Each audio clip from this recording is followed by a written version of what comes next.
श्री संत ब्रह्मांड नायक बाळूमामांच्या नावानं चांगलं.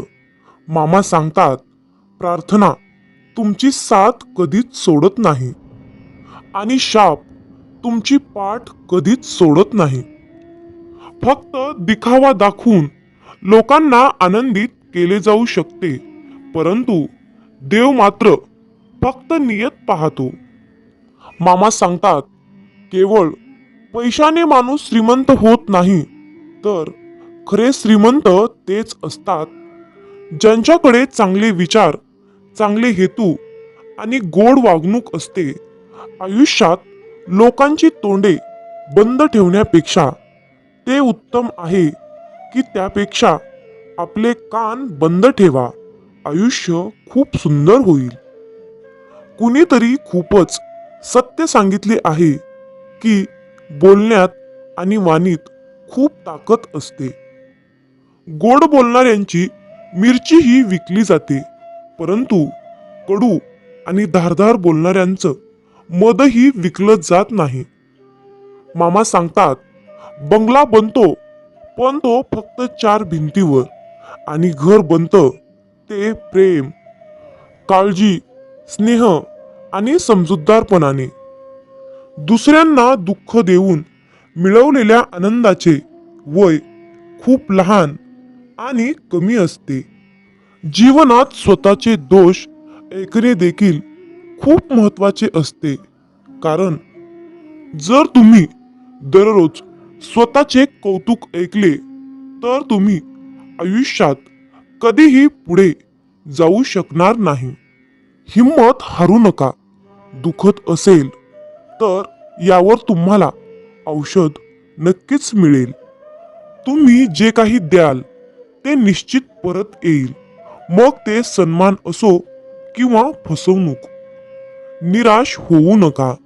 ज्यांनी तुमचं भाग्य लिहिलं आहे तोच या विश्वातील सर्वात महान लेखक आहे. तुम्ही कितीही स्तुती करा, पण खूप वेळा विचार करून करावी, कारण अपमान हे असे कर्ज आहे जे संधी मिळाल्यावर व्याजासहित परत करते. मामा सांगतात, तुम्ही मागे जाऊन तुमचा भूतकाळ सुधारू शकत नाही, पण तुम्ही आज चांगले काम करून तुमचा भविष्यकाळ नक्कीच सुधारू शकतो. ज्यांना तुमचा हेवा वाटतो त्यांच्या मागे पळू नका, कारण हेच लोक आहेत की ज्यांनी तुम्ही त्यांच्यापेक्षा खूप श्रेष्ठ आहात हे मान्य केले आहे. बाळू मामा आज म्हणत आहेत, अरे माझ्या प्रिय बाळा, आज या क्षणाला या 5 गोष्टी लगेच सोडून दे. आयुष्यात खूप आनंदी राहशील. नंबर 1, प्रत्येकाला संतुष्ट करणे. नंबर 2, इतरांकडून अधिक अपेक्षा न ठेवणे. 3, भूतकाळात जीवन जगणे. 4, स्वतःला कमी समजणे. नंबर 5, खूप विचार करत राहणे. काळानुसार बदलायला शिका. परिस्थितीला दोष देऊ नका. कोणत्याही परिस्थितीत चालायला शिका. ज्याप्रमाणे वारा कधीही एका दिशेने वाहत नाही, तो वेळोवेळी दिशा बदलत राहतो, त्याचप्रमाणे माणसाचेही वेळोवेळी नशीब बदलत असते. म्हणूनच वेळ वाईट असेल तर घाबरू नका. योग्य वेळेची वाट पाहत राहा, कारण वेळ ही नक्कीच बदलणार असते. लक्षात ठेवा, वाईट लोकांना समजावून सांगून सुधारले असते तर बासरी वाजवणाऱ्या श्रीकृष्णाने महाभारत घडू दिलेच नसते. परमेश्वर तुम्हाला कितीही वाट पाहायला लावत असेल, परंतु योग्य वेळ आल्यानंतर तो तुम्हाला इतकं देईल की तुम्ही ते सांभाळू शकणार नाही. आयुष्यात तुम्ही कधीच नाराज होऊ नका, कारण तुमच्यासारखे आयुष्य जगण्याचे स्वप्न बऱ्याच लोकांचे आहे. तुम्ही कोणत्याही अपयशस्वी व्यक्तीला विचारा की तुम्ही यशस्वी का नाही, तेव्हा तुम्हाला दोन कारणे ऐकायला मिळतील. एक म्हणजे माझं नशीब खराब आहे आणि दुसरे म्हणजे माझ्याकडे वेळ नव्हता. जर तुमचा कोणी विश्वासघात केला असेल तर त्याला धन्यवाद म्हणा, कारण हीच तर माणसे आपल्याला शिकवतात की विश्वास ठेवताना नेहमी विचार करून ठेवावा. म्हणून स्वतःवर विश्वास ठेवा. तुमच्या आतमध्ये असे काहीतरी आहे जे प्रत्येक अडथळ्यापेक्षा खूप मोठे आहे. कधी कधी काळ बदलून मित्र शत्रू होतात आणि शत्रूही मित्र होतात, कारण स्वार्थ खूप मोठा असतो.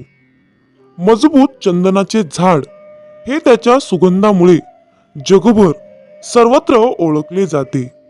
पण हे जग अनेकदा विसरते की जगातील सर्वात विषारी साप या झाडावर असतात. म्हणूनच बाहेरून आतून खूप गोड बोलणाऱ्या व्यक्तीच्या मनामध्ये शत्रुत्वाची भावना असू शकते. म्हणून एखाद्यावर विश्वास ठेवत असताना विचार करूनच ठेवा. सोने बनवायचे असेल तर त्याला आगीत जावे लागते, पण तेव्हा त्यावेळी त्याला कसलाही फरक पडत नाही. त्याचप्रमाणे आयुष्यात तुम्हाला यशस्वी व्यक्ती होण्यासाठी खूप कठीण प्रसंगातून, खूप संकटातून पुढे जावे लागेल. चुकीची व्यक्ती तुमच्या आयुष्यातून निघून गेल्याशिवाय योग्य व्यक्ती तुमच्या आयुष्यात कशी काय येणार? कोण कसं करतंय, काय करतंय, इतके या सगळ्यांपासून दूर राहा. तेव्हाच शक्य तितके आनंदी राहाल. वेळ नक्कीच येते, पण ती योग्य वेळीच येते. म्हणूनच नेहमी लक्षात ठेवा, जे लोक तुमच्याशी स्पर्धा करू शकत नाहीत ते लोक नेहमी तुमचा तिरस्कार करू लागतात. मूर्ख लोकांशी कधीही बोलू नका. मूर्ख लोकांशी वाद घातल्यास नुकसान तुमचेच होईल. अशा लोकांशी वाद घालणे म्हणजे तुमची लायकी कमी करणे आहे. त्यामुळे मूर्ख लोकांपासून शक्यतो दूर राहा. जिथे ज्याच्या नावाचं अन्न उरलं आहे तिथे त्याला वेळ स्वतः बोलावते. कोणीच कुणाच्या हक्काचं खात नाही. माणसाचे फक्त या दोनच गोष्टीशी नातं आहे. पहिलं म्हणजे गैरसमज आणि दुसरे म्हणजे मानवी मन. त्यामुळे तुम्ही तुमचा योग्य मार्ग निवडा, कारण तुम्हाला तुमच्यापेक्षा चांगला व्यक्ती ओळखत नाही. मनापेक्षा चांगली सुपीक अशी जागा नाही, कारण तिथे प्रत्येक गोष्ट वाढणारीच असते. मग ते विचार असो, प्रेम असो किंवा द्वेष असो. इतिहास साक्षी आहे, ज्या व्यक्तीची बरोबरी कोणीच करू शकत नाही त्याची हे जग बदनामी करायला सुरुवात करते. रागाचा थेट अर्थ असा आहे की दुसऱ्याच्या चुकीची शिक्षा स्वतःला देणे. आपल्याच माणसांकडून नेहमी वेळोवेळी पुन्हा पुन्हा तिरस्कार मिळत असेल तर त्यावेळी तिथून त्यांना सोडून निघून जाणे हा तुम्ही निवडलेला सर्वोत्तम मार्ग आहे. माणसाचे जीवन फक्त त्याच्या कर्मावर चालते. जसे त्याचे कृत्य असते तसे त्याचे जीवन चालते. जे काही केले आहे ते समोर येईलच, कारण कृत्य कोणाच्याही दर्जाची नाहीत. आयुष्य खूप सुंदर आहे. कधी हसवते तर कधी रडवते, पण आयुष्याच्या गर्दीत जो आनंदी असतो तोच खरा समाधानी असतो. जीवनात हसल्यानंतर जिंकण्याची मजा काही वेगळीच असते. चांगले होण्यासाठी कोणाचीही नक्कल करू नका, कारण स्वतः इतके चांगले व्हा की लोक तुमची कॉपी करतील. आयुष्य एकदाच येते हे पूर्णपणे चुकीचे आहे. मात्र मृत्यू एकदाच येतो आणि जीवन हे रोज मिळते. ज्या दिवशी तुम्ही तुमच्या स्वतःच्या हसण्याचे मालक व्हाल तेव्हापासून तुम्हाला कोणीही रडवू शकणार नाही. मामा सांगतात, कुणी तुम्हाला काही मागितले तर त्याला ते नक्की द्या, कारण देवाने तुम्हाला मागणाऱ्यामध्ये नाही तर देणाऱ्यामध्ये ठेवले आहे.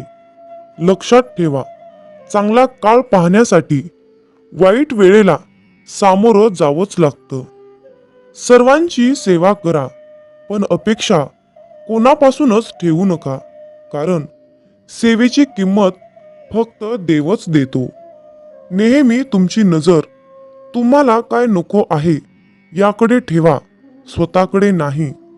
अन्न आणि पाणी यापेक्षा मोठा दानधर्म नाही आणि आईवडिलांपेक्षा मोठा देव नाही. आयुष्य खूप मोठे आहे. गुरुमंत्र असा आहे की तुम्ही तुमचे रहस्य कोणालाही सांगू नका. गरजेपेक्षा जास्त आदर आणि वेळ दिल्यावर लोक तुमचा आदर करणेच सोडतात. ते तुम्हाला कमी दर्जाचे समजतात. लक्षात ठेवा, यश कधीच मागून मिळत नाही, पण भिक्षा मागूनच मिळते. यश मिळवण्यासाठी तुम्हाला स्वतःहून कठोर परिश्रम करावे लागतील. मामा सांगतात, छोट्या चुका टाळण्याचा प्रयत्न करा, कारण शेतकऱ्याला डोंगरापासून नाही तर छोट्या दगडापासूनच धोका असतो. तुमच्या चुका मान्य केल्याशिवाय तुम्ही चांगली व्यक्ती कधीच बनणार नाही. देणे सुरू करा आणि सर्व काही येणेही सुरू होईल. सन्मान आणि संपत्ती. अहंकारात बुडालेल्या माणसाला स्वतःच्या चुका दिसत नाहीत आणि दुसऱ्यांचे चांगुलपणही दिसत नाही. जीवनात तुम्ही जितक्या कठीण प्रसंगांना सामोरे जाल तितकेच तुम्ही मजबूत व्हाल. आयुष्य खूप सोपे होऊन जाईल. हाच जीवनाचा नियम आहे. लक्षात ठेवा, अपमानाचा बदला समोरच्या व्यक्तीशी लढून नाही, समोरच्या व्यक्तीपेक्षा जास्त यशस्वी होऊन मिळतो. वाईट करण्याचा विचार केला तर ते उद्यावर ढकला, पण चांगलं करण्याचा विचार केला तर ते आजच करा. जो आपल्याला फसवतो त्याच्यासारखा दुसरा शत्रूच नाही, आणि जो आपल्या वाईट गोष्टी तोंडावरच सांगतो त्याच्यासारखा मित्रच नाही. स्पष्टपणे बोलणाऱ्या व्यक्तीवर विश्वास ठेवल्याने आयुष्यात कधीही विश्वासघात होणार नाही. तुम्ही तुमचे कर्तव्य पूर्ण करेपर्यंत समस्यांसाठी इतरांना जबाबदार धराल. तुम्ही तुमच्या समस्या आणि अडचणी कधीच मिटवू शकत नाही. शक्य तितके ऐका आणि शक्य तितके कमी बोलण्याचा प्रयत्न करा. म्हणून कदाचित देवाने आपल्याला 2 कान आणि 1 तोंड एकत्र दिले आहे. चेहऱ्यावर हसू आणून तुमच्या आयुष्यातील समस्या कोणासमोरही शेअर करू नका, कारण 80% लोकांना त्याची पर्वा नसते आणि बाकीचे 20% लोक तुमच्या आयुष्यात खूप समस्या आहेत यावर खूप आनंदी असतात. मित्रांनो, या व्हिडिओमधून तुम्हाला खूप काही शिकायला मिळाले आहे. बाळूमामांचा हा संदेश शेवटपर्यंत पाहिल्याबद्दल धन्यवाद. मग बोला बोला बाळूमामांच्या नावानं चांगलं.